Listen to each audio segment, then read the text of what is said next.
Bike ও সাইকেলের মুখোমুখি সংঘর্ষে মৃত্যু হয় সাইকেল আরোহীর। এই ঘটনার পর আমডাঙ্গা গ্রামীণ হাসপাতাল চত্বরে চরম উত্তেজনা ছড়িয়ে পড়ে। পরিস্থিতি সামাল দিতে পুলিশকে লাঠিচার্জ করতে হয়। সেই লাঠির আঘাতে আহত হয় আমডাঙ্গার তৃণমূল নেতা মোস্তাক আহমেদ মণ্ডল। এরপরেই পরিস্থিতি আরও উত্তপ্ত হয়ে ওঠে আমডাঙ্গা জুড়ে।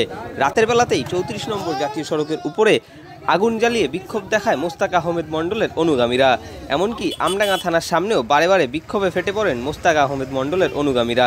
এই সময় আমডাঙ্গাতেই উপস্থিত ছিলেন ব্যারাকপুর লোকসভা কেন্দ্রের তৃণমূল কংগ্রেস প্রার্থী পার্থ ভৌমিক। পার্থ ভৌমিকের নেতৃত্বে আহত মোস্তাক আহমেদ মণ্ডলকে প্রথমে আমডাঙ্গা গ্রামীণ হাসপাতালে নিয়ে গেলে প্রাথমিক চিকিৎসা করে তাকে একটি বেসরকারি নার্সিংহোমে ভর্তি করা হয় বলে জানা যাচ্ছে।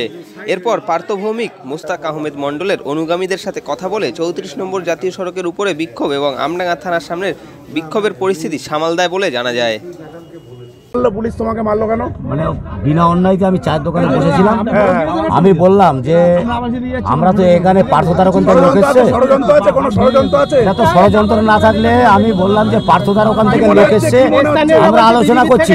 তা সত্ত্বেও ব্যাপক মারধর করেছে আমাকে। কি মনে হচ্ছে এমএলএর কোনো হাত আছে মনে হচ্ছে? এখানে বিজেপির হাত আছে। আচ্ছা আচ্ছা ঠিক আছে ওকে। হচ্ছে ওখানে আমাদের পার্টির বিভিন্ন লোকজন ছিল আর নয়টি কিছু লোকের ছিল পার্টির ব্যাপারে খোঁজ খবর নিচ্ছিল। তা মোস্তাকদা বলছিল পার্টি ঠিকঠাকই আছে, অসুবিধা হবে না, আমরা প্রোগ্রাম করবো, এই আলোচনা হচ্ছে।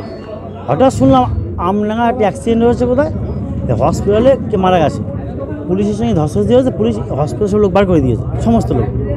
চার দোকানে আমাদের লোকজন ছিল, আমাদের পুলিশ গিয়ে মাছ শুরু করে মোস্তাকে মারছে কেন এখানে, মোস্তা নিয়ে যাচ্ছে বলি মোস্তাকে মাছ শুরু করলো।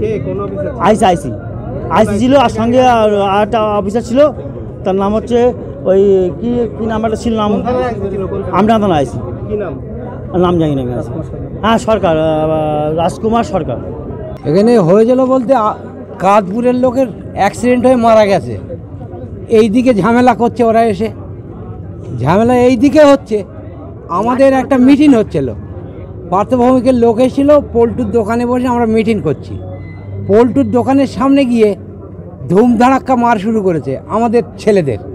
সেটা তো হসপিটাল থেকে অনেক ডিস্টেন্স, অনেক রাস্তার উল্টো দিকে। এবার মোস্তাক ছুটে এসে যে আমাদের ছেলেদের মারছেন কেন, যেই বলেছে দাদাগিরি হচ্ছে বলে ওর ঘা কতক মার দিয়ে জামার কলার ধরে টানতে টানতে হড়হড় করে একদম থানার ভিতর নিয়ে চলে গেছে। কি কারণ? মোস্তাকের কি পুলিশের সাথে কোনো মানে কোনো সম্পর্ক খারাপ ছিল?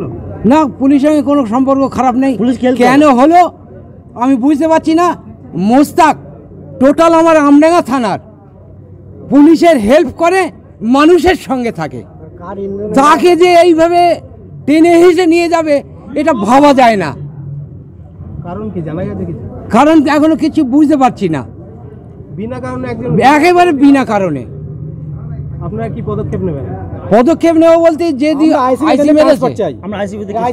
আইসির বিরুদ্ধে কিছু করব, আবার আন্দোলন করব, মাইক লাগিয়ে এক্ষুনি আইসিকে পদত্যাগ চাই এখান থেকে।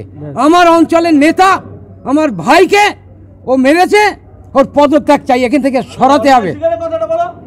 আমার নাম খবির খাঁ, সাধনপুর অঞ্চল সভাপতি।